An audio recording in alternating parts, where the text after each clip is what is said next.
Dalla regione arriva una grandissima mano per la rivoluzione e la rinascita della zona di Isarenas. Legge Omnibus, cade il vincolo dei 300 metri e allora qual è la novità ufficiale? Che si può ragionare e si può riqualificare Isarenas con lo skatepark, con centinaia di parcheggi e un mercatino. Esattamente, con l'Omnibus viene a cadere quel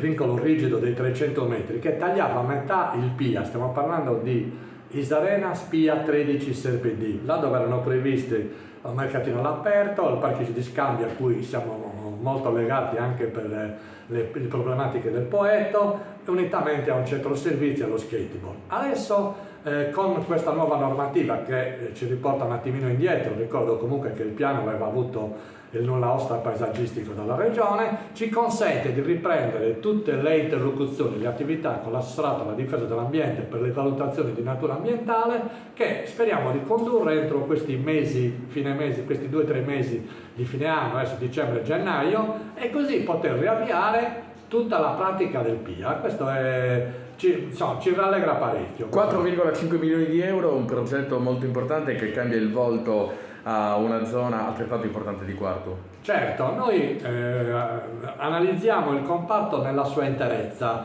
lo chiamiamo Isarenas Sagora, dove c'è tutto il parco sportivo, Beethoven e gli altri campi di tennis che ci sono, e quindi insieme alla PIA speriamo di portare a termine un comparto significativo. Saremo attenti, lo sottolineo in chiusura, a tutte le tematiche del parco di Molentage con cui siamo confinanti, quindi saremo rigorosi in tutte quelle che saranno le attività previste su questo fronte. È prevista tra le varie opere anche una terrazza al secondo piano con zone food, locali, ristoranti, quindi diciamo anche lì può arrivare clamorosamente la movida, o no?